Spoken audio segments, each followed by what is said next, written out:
Hello, welcome back students. आज के video में हम डिस्कस करने वाले हैं अपॉइंटमेंट ऑफ द जजेस के बारे में। इस टॉपिक को मैंने आज इसलिए चुना है क्योंकि कल दैट इज 14 मई 2025 को हमारे 52nd सीजीआई का अपॉइंटमेंट हुआ है, जो कि है भूषण रामकृष्णन गवई। ये इंडिया के पहले बुद्धिस्ट सीजीआई है और सेकंड दलित सीजीआई है आफ्टर जस्टिस के जी बालकृष्णन। इनके बारे में अगर हम देखें लैंडमार्क केसेस तो इन्होंने दिए हैं relating to abrogation of article 370, electoral bonds, Arvind Kejriwal की बेल से रिलेटेड और साथ ही साथ relating to article 142 in cases of divorce. तो अब इनका जो अपॉइंटमेंट होता है जजेस का, ये किस तरीके से होता है? तो ये एक लॉन्ग कंट्रोवर्सी रही है इनके अपॉइंटमेंट से रिलेटेड। जजेस का अपॉइंटमेंट एक बहुत ही बड़ा क्वेश्चन का मुद्दा रहा है, क्योंकि कभी कभी ये कहा जाता है कि जजेस के अपॉइंटमेंट से रिलेटेड एग्जीक्यूटिव्स का कोई रोल नहीं होना चाहिए because it will lead to politicisation. और इससे रिलेटेड एनजेसी भी बनी थी, पर क्या चीज सक्सेसफुल रही, कॉलेजियम सिस्टम या फिर एनजेसी? आज की वीडियो में आप यही समझेंगे। तो अगर हम अपॉइंटमेंट ऑफ जजेस के बारे में बात करें तो ये कहानी शुरू हुई थी इन द ईयर 1973। 1973 से पहले जो भी सीनियर मोस्ट जज होता था सुप्रीम कोर्ट का, वो अपॉइंट किया जाता था as the CGI on the basis of seniority, जिससे कि आप साफ समझते हैं कि आर्टिकल 124 के तहत जजेस का अपॉइंटमेंट हो जाता था। ठीक है। और यहाँ पे एक चीज जो और नोट करने वाली है वो ये है कि प्रेसिडेंट को जब भी प्रेसिडेंट के द्वारा अपॉइंटमेंट होता है किसी भी जज का, तो president should appoint supreme court जज आफ्टर कंसल्टिंग विद द जजेस of the supreme court and the high court, जैसा भी उन्हें ठीक लगे। वहीं आर्टिकल 127 अपॉइंटमेंट ऑफ द जजेस के बारे में बात करता है हाई कोर्ट्स के, जहां पे प्रेसिडेंट के ऊपर बाध्यता लगा दी गई है कि उन्हें सीजीआई की कंसल्टेशन लेनी पड़ेगी, governor of the state concerned उनकी कंसल्टेशन लेनी पड़ेगी और उस स्टेट के जो भी चीफ जस्टिस हैं उनकी कंसल्टेशन लेनी पड़ेगी। ठीक है।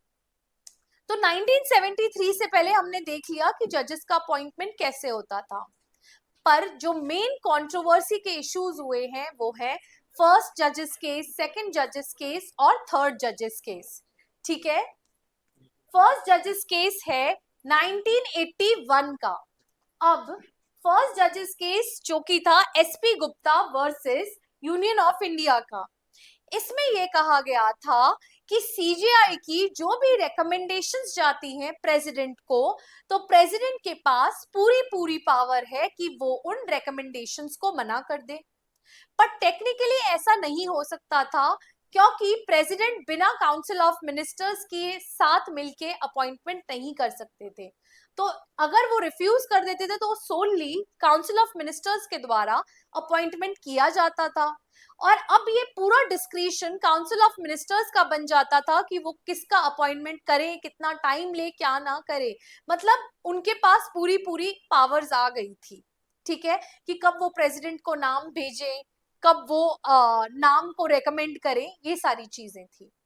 इसकी वजह से क्या हुआ, सेकंड जजेस केस आया जो कि था supreme court advocates on record association versus union of India. इस केस में बात करी establishment of the collegium system के बारे में, और ये कहा गया कि कंसल्ट करा जाएगा with the CGI on the appointment मेंट अ कॉन्करेंस एंड बाइंडिंगनेस। जो भी सीजीआई ने अपनी रिकमेंडेशन दी है प्रेसिडेंट को, वो उनके ऊपर बाध्य थी। मतलब जो भी नाम सीजीआई के द्वारा जा रहे थे प्रेसिडेंट को, वो बाध्य थे उन नाम को एक्सेप्ट करने के लिए। फिर आया थर्ड जजेस केस। इसमें कोलिजियम सिस्टम को और भी ज्यादा एक्सपैंड करके बताया कि कोलिजियम सिस्टम का कॉन्स्टिट्यूशन कैसे होगा, और बताया कि उसमें सीजीआई होंगे, 4 senior judges of the Supreme Court and 4 senior judges of the High Court concerned होंगे। पर तभी भी ये कहा गया कि ये तो पूरा पूरा ऑब्लिगेटरी बनाया जा रहा है ना, मतलब ये तो थोपा जा रहा है प्रेसिडेंट के ऊपर कि जो भी नाम आ रहा है आपको इसी को फॉलो करना होगा।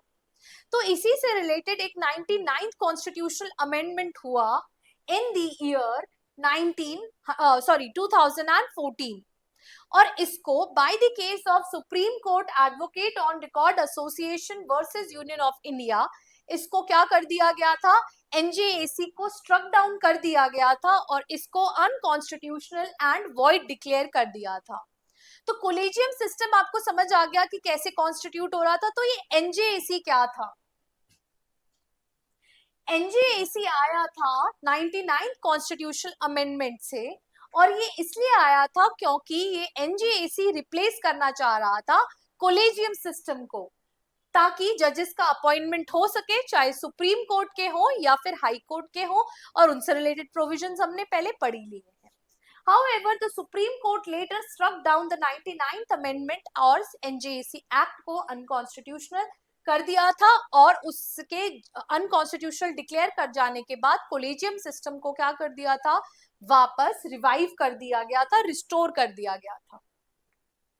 अब एनजेएसी में फॉर्मेशन कैसे हो रहा था? कोलेजियम सिस्टम का फॉर्मेशन तो हमने देख लिया, एनजेएसी का जो फॉर्मेशन हो रहा था वो हो रहा था CJI, 2 senior most judges of the Supreme Court, union minister of law and justice, 2 eminent persons जो कि नॉमिनेट करे जाते थे कमिटी के द्वारा, leader of the opposition of the house of the people, ये सारे लोगों के द्वारा जजेस का अपॉइंटमेंट हो रहा था। तो ये साफ साफ लग रहा था कि यहाँ पे एग्जीक्यूटिव का इंटरफेरेंस हो रहा था जुडिशरी में।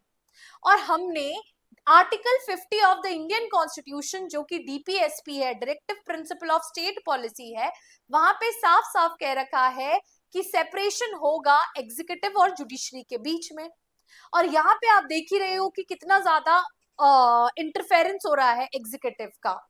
तो जो प्राइमरी गोल था एनजेएसी का वो ये था कि ज्यादा ट्रांसपेरेंट और एक वाइडर प्रोसेस बने, जस्टिस जो भी अपॉइंट हो रहे हैं किसी भी कोर्ट के, चाहे सुप्रीम कोर्ट हो या हाई कोर्ट हो। तो कोलेजियम सिस्टम का इम्पैक्ट क्या हुआ कि एनजेएसी इस वजह से आया था ताकि कोलेजियम सिस्टम को रिप्लेस करा जा सके और सुप्रीम कोर्ट के जो जजेस हैं वो खुद ही अपने आप जजेस का अपॉइंटमेंट करें।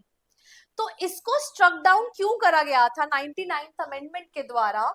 क्योंकि इसमें नॉन जुडिशियल मेंबर्स आ रहे थे, वीटो पावर मिल रही थी लॉ मिनिस्टर को, जिसकी वजह से इंडिपेंडेंस ऑफ द जुडिशरी जो है वो क्या कर रहा था, एब्रोकेट हो रहा था। And we know that independence of the judiciary is the basic feature of the Indian constitution. फिर the Supreme Court's decision was based on its judicial review power, which allowed it to strike down the amendment, and the NJC Act was declared as unconstitutional. और 99th amendment जो था वो reform लाने की कोशिश कर रहा था जुडिशियल अपॉइंटमेंट से रिलेटेड, जो भी इंडिया में इससे रिलेटेड प्रोसेस चल रहा था, पर अल्टीमेटली इसको अनकॉन्स्टिट्यूशनल डिक्लेयर कर दिया गया क्योंकि ये कहा गया कि इंडिपेंडेंस ऑफ द जुडिशरी क्या होगी, हैम्पर हो। तो अब देखते हैं कि ये करंट सिस्टम क्या चल रहा है जजेस के अपॉइंटमेंट से related. Judicial role, collegium system क्या करती है, जो भी जजेस वगैरह हैं वो अपने आप नाम रेकमेंड करती हैं, वो मिनिस्ट्री ऑफ लॉ के पास जाता है, वो फर्दर प्राइम मिनिस्टर के पास फॉरवर्ड करते हैं, एंड अल्टीमेटली वो नाम प्रेसिडेंट के पास पहुंच जाता है। और ये हमने देख ही लिया है कि उनके पास जो नाम गया है वो बाइंडिंग होता है उनको उस नाम को एक्सेप्ट करने को लेके। एग्जीक्यूटिव का रोल क्या होता है कि सिंपल है, जो भी कोलेजियम सिस्टम ने नाम भेज दिए हैं लॉ मिनिस्टर को, वो पीएम को भेज देंगे और वो नाम एडवाइस के लिए चले जाएंगे प्रेसिडेंट के पास। अब ये जो कोलेजियम सिस्टम है इसके क्या क्या फायदे हैं और क्या क्या नुकसान है? इसके फायदे ये हैं कि जुडिशरी और एग्जीक्यूटिव की पावर अपॉइंटमेंट ऑफ जजेस से रिलेटेड एकदम अलग अलग है, ठीक है, कोई किसी की पावर्स को एब्रोगेट नहीं कर रहा है। दूसरा, अननेसेसरी पॉलिटिक्स नहीं है भाई, जजेस बनने हैं, जजेस का अपॉइंटमेंट होना है तो उनके ऊपर है कि वो किस तरीके से उनका अपॉइंटमेंट करें, कोई भी रोल नहीं है पॉलिटिशियंस का, जैसे कि हमने देखा एनजेसी में पॉलिटिशियंस का काफी इंपॉर्टेंट रोल था। और डोमेन एक्सपर्टाइज, उनको जो भी लगे, जैसे कि डोमेन एक्सपर्टाइज का मतलब हुआ किस जज ने कितने केस सुनाए हैं, किस मैटर से रिलेटेड सुनाए हैं, कितने टाइम ड्यूरेशन में सुनाए हैं, ये सारी चीजों को देखा जाता है कोलेजियम सिस्टम के द्वारा अगर किसी भी जज का अपॉइंटमेंट होता है तो। अब इस सिस्टम के ड्रॉबैक्स क्या हैं? पहला, ओपेक प्रोसेस है भाई, जजेस किस तरीके से अपॉइंट कर रहे हैं, किस तरीके से नाम को रिकमेंड कर रहे हैं या सोच रहे हैं कि इस जजेस का नाम जाना, इस जज का या नंबर ऑफ जजेस जितनी भी अपॉइंटमेंट हो रही है इनका नाम किस तरीके से जा रहा है, क्या प्रोसेस है, वो एकदम ओपेक प्रोसेस है। तभी एनजेसी लाने के बारे में बात हो रही थी। Lack of check and balance as it gives immense pass to the judiciary. अगर एग्जीक्यूटिव भी साथ में होता जैसे एनजेसी में था, तो चेक एंड बैलेंस बना होता जुडिशरी के ऊपर भी कि वो आर्बिट्ररली कोई भी नाम ना दे दे, ठीक है। फिर नेपोटिज्म को सपोर्ट करता है ये कोलेजियम सिस्टम, क्योंकि जज का बेटा ही जज बन जाए, है ना, या फिर उसका कोई करीबी रिश्तेदार है तो उसी को ही जज बनवा दिया, ठीक है, या उसका कोई फेवरेट है तो। Judicial backlog as the process delays regular functioning. अब सारा का सारा काम क्या है, इन्हीं के पास है, जजेस को अपॉइंट करने का, और उसके बाद ये पीएम के पास जाता है। अब जब यहाँ पे मतलब यहाँ से जब मिनिस्ट्री ऑफ लॉ के पास चला गया है, वो कब भेज रहे हैं प्रेसिडेंट को, कब एडवाइस करके नाम उनके पास तक पहुंच रहा है, तो ये क्या करता है, एक टाइम टेकिंग प्रोसेस है, ठीक है। कभी कभी मिनिस्ट्री ऑफ लॉ वाले ही अपने पास रोक के रखते हैं, है ना। तो अब इस चीज को ठीक करने के लिए क्या किया जा सकता है, ठीक है। The involvement of executive in the process will lead to politicisation and existing process is lagged by transparency. अब देखो वही मैटर आ गया ना, कि अगर एग्जीक्यूटिव को लेके आएंगे तो कहेंगे पॉलिटिक्स बीच में आ रही है, और ये जो एट प्रेजेंट करंट प्रोसेस चल रहा है, कोलेजियम वाला सिस्टम जो चल रहा है, इसमें ट्रांसपेरेंसी नहीं है कि जजेस का अपॉइंटमेंट हो किस तरीके से रहा है। तो हम एक चीज कर सकते हैं कि ये जो जुडिशियल अपॉइंटमेंट का प्रोसेस है इसे कोडिफाई कर सकते हैं। अब जैसे एक आम आदमी को किसी भी चीज से रिलेटेड कोई इंफॉर्मेशन डालनी है तो उसके लिए आरटीआई फाइल करी जा सकती है, राइट टू इंफॉर्मेशन, और उससे सरकार के द्वारा हमें जवाब मिल जाता है हमारे क्वेश्चन को लेके। पर अपॉइंटमेंट ऑफ जजेस से रिलेटेड आरटीआई नहीं फाइल करी जा सकती है, तो इसीलिए एक मैनुअल तैयार कर दे जाना चाहिए, और ये मैनुअल सुप्रीम कोर्ट ही लेके आए जो कि ये बताए कि अपॉइंटमेंट ऑफ जजेस का क्या एक्चुअल में प्रोसेस है, किस बेसिस पे ये रिकमेंडेशन हो रहा है। तो अब जब आपने ये सारी चीजें देख ही ली हैं, समझ ही ली हैं कि कोलेजियम सिस्टम क्या था, एनजेएसी क्या था, क्या चीज कब शुरू हुई, कैसे किसी चीज को बीच में हटाया गया एनजेएसी को, तो आप हमें कमेंट सेक्शन में जरूर बताइए कि एनजेएसी सही है या सही था या फिर कोलेजियम सिस्टम सही था। Do let us know in the comment section. और अगर आपको ये वीडियो पसंद आई हो तो इस वीडियो को ज्यादा से ज्यादा शेयर करें, हमारी वीडियो को लाइक करें और हमारे चैनल को जरूर सब्सक्राइब करें। जय हिंद।